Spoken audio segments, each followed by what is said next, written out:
Back to clean news UP. चलिए देखते हैं उत्तर प्रदेश की 25 फटाफट बड़ी खबरों को। इससे पहले आप न्यूज को कहां से देख रहे हैं हमें कमेंट में बताना बिल्कुल ना भूलें। साथ ही हमारे फेसबुक पेज को भी फॉलो करें। फेसबुक पेज का लिंक डिस्क्रिप्शन में दिया गया है। 17,000 अध्यापकों की होगी नियुक्ति, जल्द घोषित होगा विज्ञापन। यूपी सरकार विधानसभा चुनाव से पहले बेसिक शिक्षा विभाग में 17,000 अध्यापकों की भर्ती के लिए अधिसूचना जारी करेगी। यह अधिसूचना यूपी विधानसभा चुनाव के ऐलान से पहले जारी की जाएगी। विभाग और शासन स्तर पर शिक्षकों की भर्ती का विस्तृत कार्यक्रम जल्द ही जारी किया जाएगा। इसकी तैयारी जोरों पर चल रही है। ये भर्ती परीक्षा नियामक प्राधिकारी प्रयागराज की देखरेख में होगी। इसको ही बेसिक शिक्षा विभाग में अध्यापकों की भर्ती के लिए परीक्षा संस्था बनाए जाने की जानकारी है। टैबलेट स्मार्टफोन के साथ उसे चलाने का खर्च भी देगी सरकार। सीएम योगी बोले अब पढ़ाई के साथ ही करियर भी चुनेंगे छात्र। सीएम योगी आदित्यनाथ ने शुक्रवार को गोरखपुर में कहा कि यूपी सरकार प्रदेश के 1 करोड़ छात्र छात्राओं को न सिर्फ मुफ्त टैबलेट या स्मार्टफोन दे रही है बल्कि डिजिटल एक्सेस के तहत टैबलेट स्मार्टफोन के चलाने का खर्च भी उपलब्ध कराएगी। उन्होंने कहा कि बहुत सारे गरीब बच्चों के माँ बाप टैबलेट और स्मार्टफोन का खर्चा उठाने में सक्षम नहीं होंगे, इसलिए सरकार ने मुफ्त टैबलेट स्मार्टफोन के साथ ही इसमें 2 अतिरिक्त सुविधाएं भी दी हैं। कैसरबाग से बिस्कोहर वाया गोंडा जनरत बस सेवा शुरू, जानिए टाइमिंग। यात्रियों की मांग पर परिवहन निगम प्रशासन ने शुक्रवार को कैसरबाग से बिस्कोहर वाया गोंडा के बीच एसी जनरत बस सेवा शुरू की। ये बस कैसरबाग बस अड्डे से रोजाना दोपहर 2 बजे रवाना होकर शाम 7:30 बजे बिस्कोहर पहुंचेगी। वापसी में बिस्कोहर से सुबह 6:30 बजे से चलकर दोपहर 12 बजे आलमबाग बस टर्मिनल पहुंचेगी।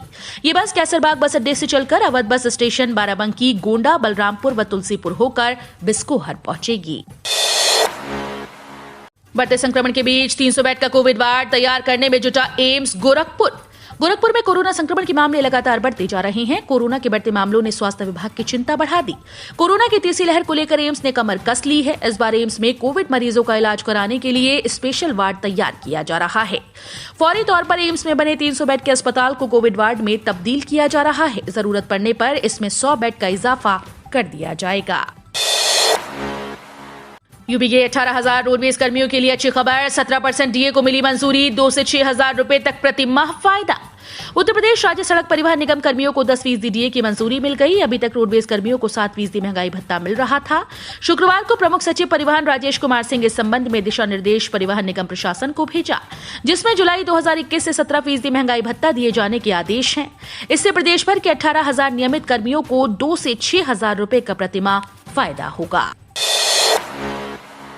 यूपी में हर महीने 4,000 लोगों को घर बैठे मिलेगी ये सुविधा। अब लर्निंग ड्राइविंग लाइसेंस घर बैठे बन सकेंगे। लोग आधार लिंक के जरिए ऑनलाइन आवेदन कर सकेंगे। ऑनलाइन फीस भुगतान और टेस्ट की औपचारिकता पूरी करते ही आवेदक के मोबाइल पर स्क्रूटनी की रिपोर्ट आएगी, जिसमें पास हुए आवेदक अपना लर्निंग डीएल का प्रिंट आउट ले सकेंगे। इस नई व्यवस्था से जिले में हर माह करीब 4,000 आवेदकों को इसका लाभ मिलेगा। हर विभाग की तरह परिवहन विभाग के अधिकांश काम ऑनलाइन हो चुके हैं। इन्हीं कामों में एक नई व्यवस्था जुड़ गई है।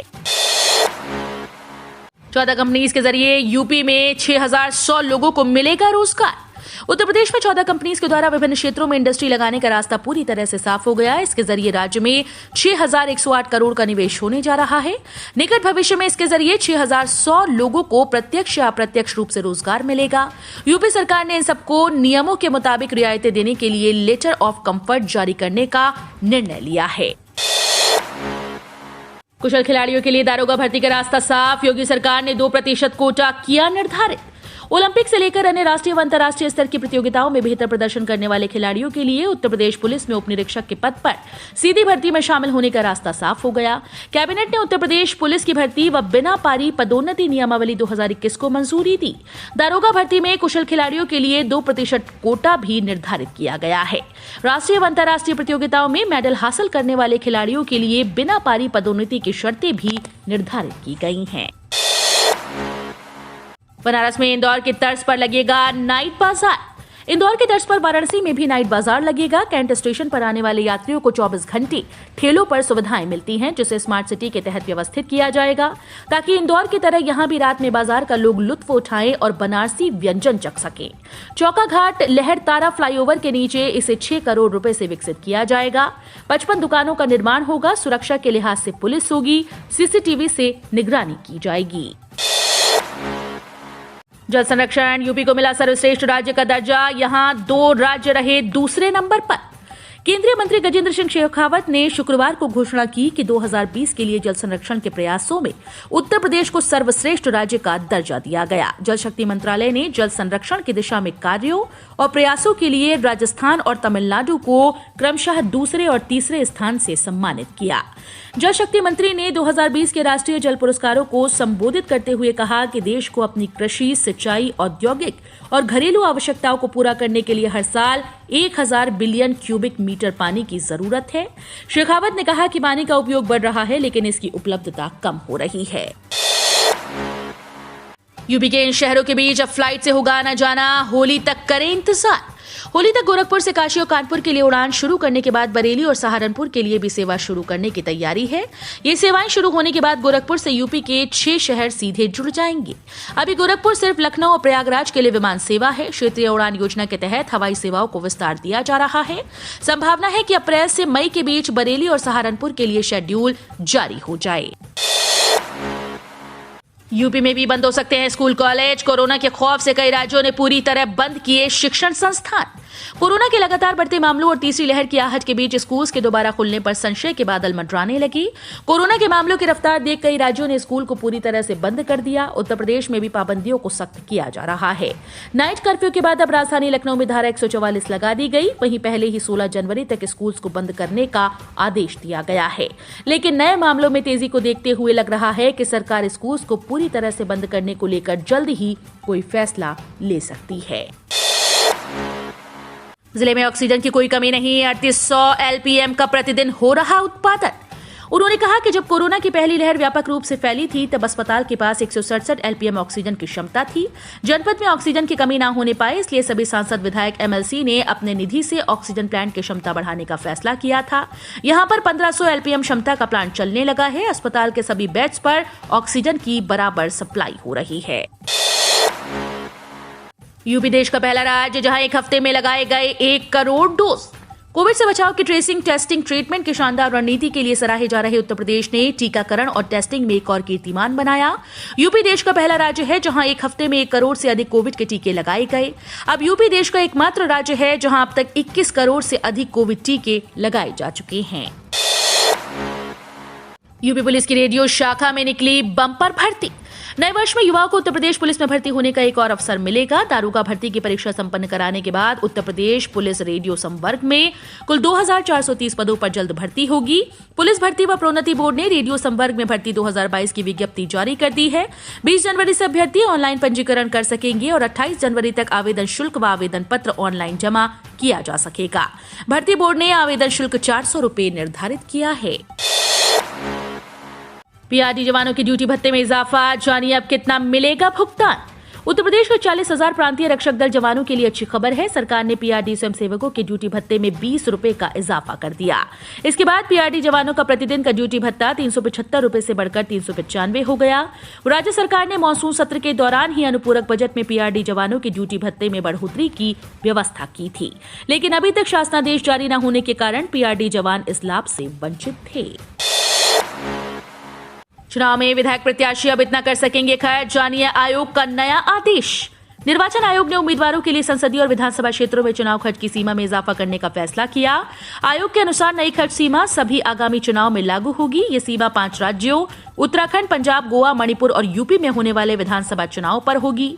चुनावी खर्च की सीमा मौजूदा 20 लाख से बढ़ाकर 28 लाख और 28 लाख से 40 लाख रुपए कर दी गई है।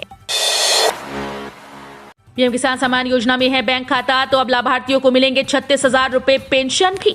प्रधानमंत्री किसान सम्मान निधि योजना के तहत 1 जनवरी 2022 को प्रधानमंत्री नरेंद्र मोदी के बटन दबाते ही लाभार्थी किसानों के बैंक खाते में योजना के पैसे आ गए।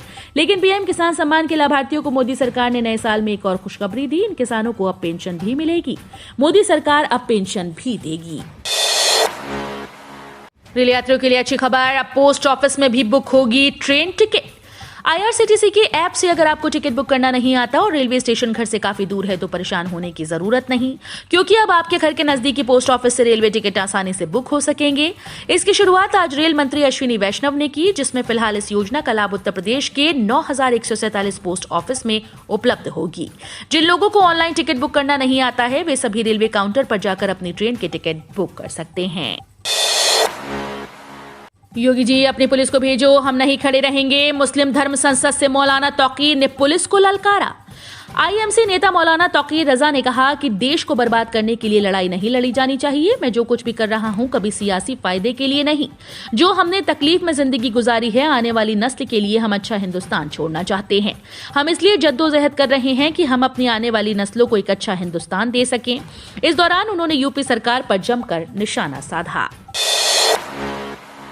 बाहर से आने वाले यात्रियों ने बढ़ाई कोरोना की रफ्तार, लापरवाही पड़ रही भारी। विदेश या फिर दूसरे राज्यों की यात्रा कर लौटे लोग कोरोना वायरस के वाहक बनते जा रहे हैं। बड़ी संख्या में यात्रा से लौटे लोग संक्रमित पाए जा रहे हैं। इनके संपर्क में आने वाले पॉजिटिव मिल रहे हैं। इससे स्वास्थ्य विभाग की चिंता बढ़ गई। पॉजिटिव पाए जाने पर यात्रियों के नमूने को जीनोम सीक्वेंसिंग के लिए भेजा जा रहा है। राजधानी लखनऊ में करीब 1690 से ज्यादा कोरोना के सक्रिय मरीज हैं। इनमें करीब 378 लोग यात्रा से लौटने के बाद संक्रमित पाए गए। कैबिनेट फैसला, आगरा मेट्रो डिपो के लिए फ्री दी जाएगी 8.681 हेक्टेयर जमीन। यूपी सरकार आगरा मेट्रो रेल परियोजना के कॉरिडोर 1 का मेट्रो डिपो बनाने के लिए 8.681 हेक्टेयर जमीन मेट्रो रेल कॉरपोरेशन को मुफ्त देने का फैसला किया। मुख्यमंत्री योगी आदित्यनाथ ने गुरुवार को कैबिनेट बाय सर्कुलेशन इस प्रस्ताव को मंजूरी दी। आगरा मेट्रो रेल परियोजना के लिए जमीन की व्यवस्था कराने का दायित्व राज्य सरकार का है। इसलिए राज्य सरकार पर आने वाले व्ययभार के दृष्टिगत आगरा मेट्रो रेल परियोजना के कॉरिडोर 1 के मेट्रो डिपो निर्माण के लिए जमीन की व्यवस्था की गई। उत्तर प्रदेश में निकली 4 नई सरकारी नौकरी भर्तियां, करीब 5000 पदों के लिए अधिसूचनाएं जारी। उत्तर प्रदेश में सरकारी नौकरी के मौकों का इंतजार कर रहे उम्मीदवारों के लिए बेहतरीन समय है। राज्य सरकार के विभागों में भर्ती 12,000 से अधिक पदों की भर्ती के लिए आवेदन प्रक्रिया या तो चल रही है या अधिसूचनाएं जारी की जा चुकी हैं। इसके बाद अब उत्तर प्रदेश सरकार के ही कुछ अन्य विभागों में करीब 5000 पदों पर भर्ती के लिए 4 नई भर्ती अधिसूचनाएं जारी की गई हैं। लखनऊ में एलडीए की बड़ी कार्रवाई, बन रहे अस्पताल की बिल्डिंग सील। लखनऊ विकास प्राधिकरण के प्रवर्तन दस्ते ने शुक्रवार को आलमबाग में निर्माणाधीन अस्पताल की अवैध बिल्डिंग सील कर दी। इसको सील करने को लेकर कुछ लोगों ने विरोध भी किया। वो आसपास बन रही अन्य इमारतों को भी सील करने की मांग कर रहे थे। विरोध के बावजूद प्राधिकरण ने बिल्डिंग को सील कर दिया और इसे पुलिस की अभिरक्षा में सौंप दिया गया। आलमबाग में बन रहे अस्पताल के अवैध निर्माण को प्राधिकरण के इंजीनियर व भिलावा चौकी इंचार्ज अनीश सिंह फोर्स के साथ सील कराने पहुंचे। 15 जनवरी से लागू होगा। पीएनबी ने तमाम सेवाओं पर बढ़ाया चार्ज, अब कम से कम बैलेंस 10,000 रुपए।